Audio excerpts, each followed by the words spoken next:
Every year, millions of people walk down an aisle believing they have found the right person. Families gather, friends celebrate, vows are exchanged, promises are made. And in that moment, everything feels certain. The flowers are perfect, the music is right, the person standing across from you is everything you have ever wanted. At least, that is what you believe in that moment.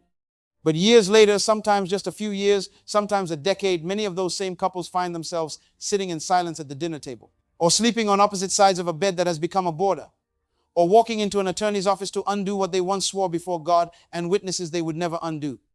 And the question that haunts them is not a small one. How did we get this so wrong? That question deserves a real answer, not a soft answer, not a polite answer, a truthful one. Because the painful reality is this: many people do not marry the wrong person because they are unlucky.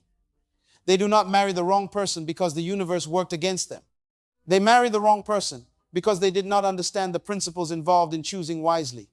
They made one of the most permanent decisions of their lives using the most temporary information available to them. Marriage is one of the most consequential decisions a human being will ever make. It shapes your finances, your emotional health, your children, your daily peace, and the entire trajectory of your future. And yet, staggeringly, many people give more thought to choosing a car or a house than they give to choosing the person they will build their life with. Tonight, we are going to explore why that happens. We are going to walk through the real reasons why so many intelligent, sincere, well-meaning people end up in marriages that drain rather than build them. And more importantly, we are going to talk about how that mistake can be avoided. Stay with me. This is going to matter. Let us begin at the foundation, because if you miss this, you will miss everything else. One of the most dangerous misunderstandings in modern culture is the belief that love alone is enough to guarantee a successful marriage.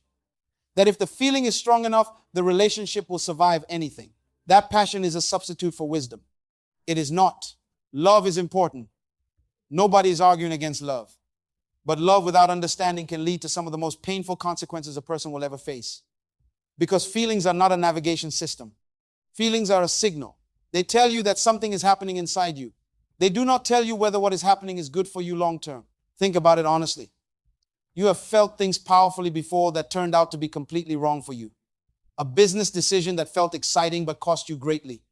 A friendship that felt comfortable but was quietly pulling you backward. Feelings are real, but feelings are not always wise.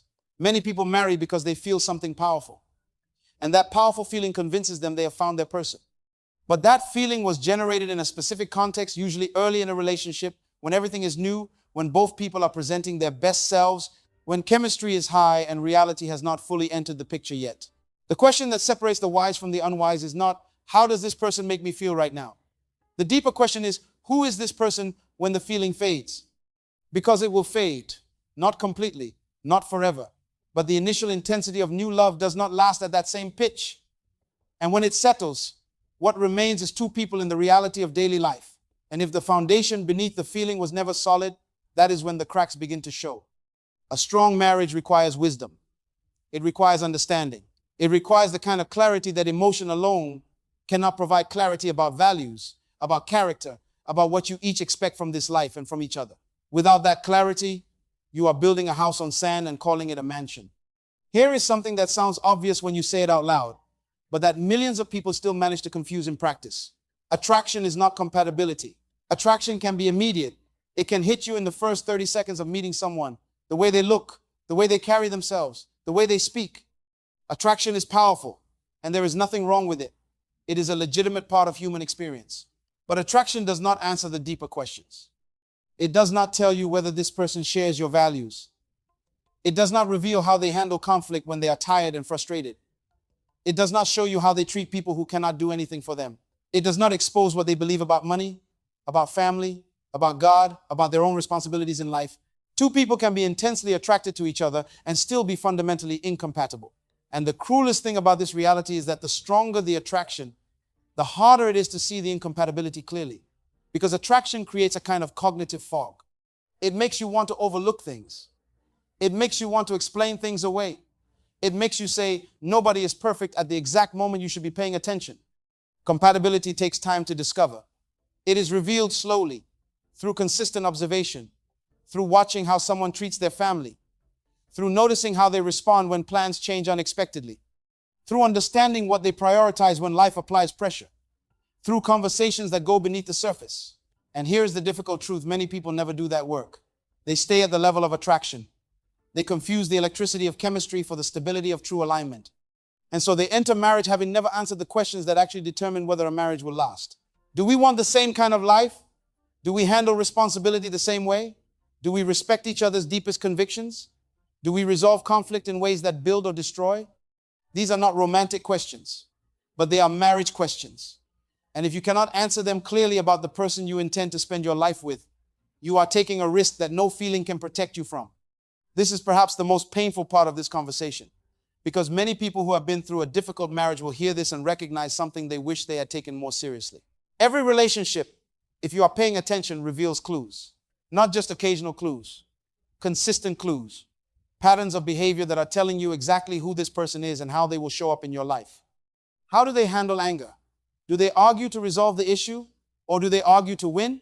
Do they go silent and punish with withdrawal? Do they escalate quickly and then blame you for their reaction? These things are visible early. They do not hide if you are watching. How do they treat other people, especially people they do not need? How do they talk to waitstaff in a restaurant? How do they speak about their family members when those family members are not in the room? How do they behave when they are the most powerful person in a situation? Character is always on display. The question is whether you are watching it. How do they deal with responsibility? Do they follow through on what they say they will do? Do they own their mistakes, or do they consistently find ways to place blame elsewhere? Do they manage their finances, their time, their commitments with integrity? These things are visible before the wedding. They are visible in the first year of a relationship if you choose to see them. But when someone is emotionally invested, when the feelings are strong and the excitement is high, there is a powerful human tendency to minimize what you see, to say that was just a bad day, to say they will be different once we are married, to say I can handle that. But here is the truth that experience confirms over and over. Marriage does not remove problems. Marriage amplifies them. The patterns you see before the wedding do not disappear after it. They become more visible, more frequent, and more consequential because now the stakes are higher and the exits are fewer. Ignoring warning signs is not love. It is hope dressed up as discernment. And the price of that confusion can be years of your life. Related to that is one of the most consistent reasons people marry the wrong person. They marry someone for who they hope they will become rather than who they actually are. They see potential, and potential is real. People do grow. People do change. But here is what wisdom understands that emotion does not. You cannot build a marriage on what someone might become. You can only build it on who they are right now. This is especially true because the kind of growth that transforms a person's character does not come from the influence of a romantic partner. It comes from the person themselves, from their own conviction, their own decisions, their own encounter with something greater than their current way of living. If someone has not done that inner work yet, your love for them will not do it for them. Love is powerful, but it is not a substitute for personal transformation. Many people enter marriage saying, I know they have issues, but I believe in them. I believe they will change. And sometimes that belief is sincere and beautiful.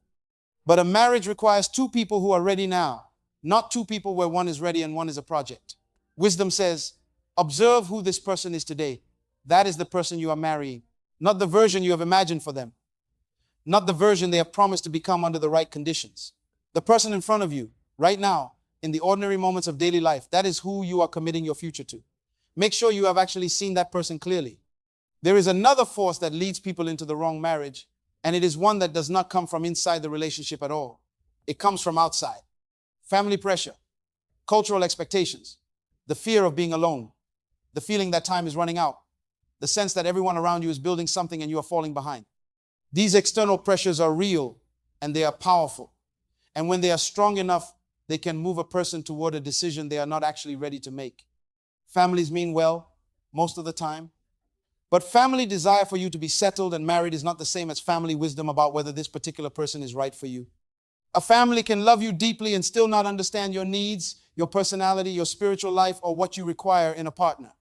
Their approval of someone is a data point. It is not a verdict. Cultural pressure can be even more difficult to resist because it is not always spoken. It is felt. It is in the questions asked at every gathering. It is in the comparisons made to siblings or cousins or friends. It is in the assumption that by a certain age, you should have certain things in place. And when you internalize that pressure, it starts to operate on your decisions from the inside. And then there is the fear of being alone, one of the most underestimated forces in human decision-making. The fear that if you let this person go, no one better will come. The fear that your standards are too high. The fear that you are running out of time. This fear, when it is driving the decision, almost always produces regret, because a marriage entered from fear is not a marriage built on wisdom. It is a marriage built on panic. Marriage should never be rushed. It should never be entered because the clock is ticking or the crowd is watching or the family is asking. It should be entered because after sufficient time and observation and honest reflection, you have concluded with clarity that this is the right person. That patience is not weakness. That patience is protection. Here is a truth that surprises people when they first hear it, but that becomes undeniable upon reflection. Many people enter marriage without fully understanding themselves. They do not know their own emotional patterns.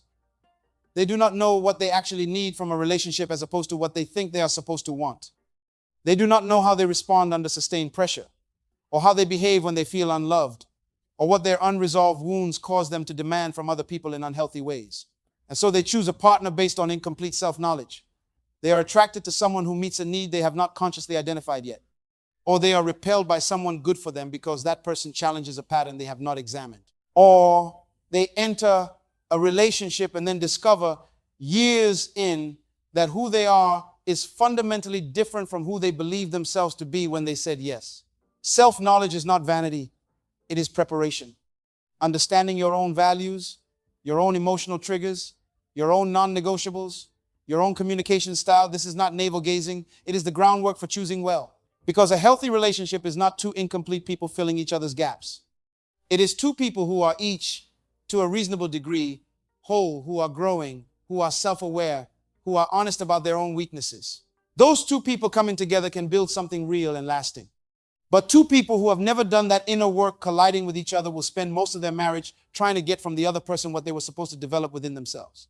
Know yourself first. That is not selfishness, that is wisdom. If there is one principle in this entire conversation that deserves to be written on the wall of every person considering marriage, it is this one. Character is the foundation. Everything else is secondary. Skills can be learned. Finances can improve. Careers can change. Appearances shift with time and age. Circumstances are constantly in motion. But character, the deep moral and personal architecture of who someone is, tends to remain consistent. It is shaped over years by choices made consistently in the direction of either integrity or compromise. When you are choosing a life partner, you are not primarily choosing a career or a face or a social status. You are choosing a character. You are choosing the person who will be there when the money runs out. The person who will be there when the health crisis comes. The person who will model something for your children every single day. The person who will handle your vulnerability with care or with contempt. That is a character question. Integrity. Does this person tell the truth even when the truth is costly to them? Do they keep their word? Do they live consistently between what they say and what they do? Kindness. Not just kindness to you in the beginning when they are trying to win you. Kindness as a consistent pattern toward people in general, toward family, toward strangers, toward those who are struggling. Responsibility. Do they take ownership of their life? Do they manage what they have been given with care? Do they handle obligations without being pushed? Humility. Can they receive correction? Can they acknowledge when they are wrong? Can they grow? Pride is one of the greatest destroyers of marriages, and humility is one of the greatest builders of them. These are not romantic qualities in the conventional sense. Nobody writes songs about a partner's consistency and integrity. But they are the qualities that determine whether a marriage will still be standing and still be good 20 years from now. Charm fades, character endures. So how does a person choose wisely? Wisdom is not a feeling. It is a practice. It is what happens when you slow down enough to observe clearly. When you are willing to ask hard questions and stay long enough to hear real answers. When you are honest with yourself about what you are seeing, even when what you are seeing is inconvenient. Wisdom observes over time. A person's true character is not always visible in the first weeks of a relationship. It becomes visible across seasons, in how they handle disappointment, in how they treat you when they are under pressure, in whether their behavior in public matches who they are in private. Wisdom asks questions, not interrogation, but genuine, thoughtful inquiry. What do you believe? What do you value? What do you want your life to look like in 10 years? How do you handle conflict? What is your relationship with money? What does your family mean to you? These conversations are not awkward. They are necessary. And if someone is unwilling to have them, that is itself important information. Wisdom considers alignment. Not identical personalities, differences can complement each other beautifully, but alignment in the things that actually govern a life. Core values, faith, the vision for family, the approach to finances. These are the load-bearing walls. If they are misaligned, the beautiful decor of attraction will not hold the structure up. Wisdom takes time. There is no shortcut to knowing a person well. You need seasons. You need to see how they behave when things go wrong, when plans fall apart, when they do not get what they want. You need to see them in the ordinary, unremarkable, undramatic days, because that is what most of a marriage is. Marriage is one of the most meaningful commitments a human being can make. When it is right, when it is built on wisdom, on character, on genuine understanding, it is one of the most powerful forces for good in a person's life. It produces stability. It creates an environment where children can flourish. It becomes a source of strength that sustains you through everything life throws at you. But that kind of marriage does not happen by accident. The reason so many people marry the wrong person is not that they are foolish or careless. Most of them are sincere. Most of them tried. Most of them genuinely believed they were making the right decision. The problem was not their sincerity. The problem was that sincerity without wisdom is not enough. The decision was made too quickly, or under too much pressure, or on the basis of feelings that were real but not sufficient. Warning signs were seen and dismissed. Compatibility was assumed because attraction was strong. Character was overlooked because the charm was compelling. But here is what must not be forgotten. Wisdom can be learned. Understanding can grow. The patterns that lead to wrong decisions can be recognized and interrupted. And the person who is willing to do that work, who is willing to slow down, to observe carefully, to know themselves before trying to know someone else, to measure character above all else, that person is not guaranteed a perfect marriage. No one can promise that. But that person dramatically increases their chances of building something real. Because the right marriage is not a matter of luck. It is a matter of wisdom. And wisdom is available to everyone who is willing to pursue it. If this content challenged the way you think about relationships, come back tomorrow. Every day on this channel, we go deeper into the decisions that shape your life. Subscribe, comment below with what stood out most to you, and share this with someone who needs to hear it. See you tomorrow.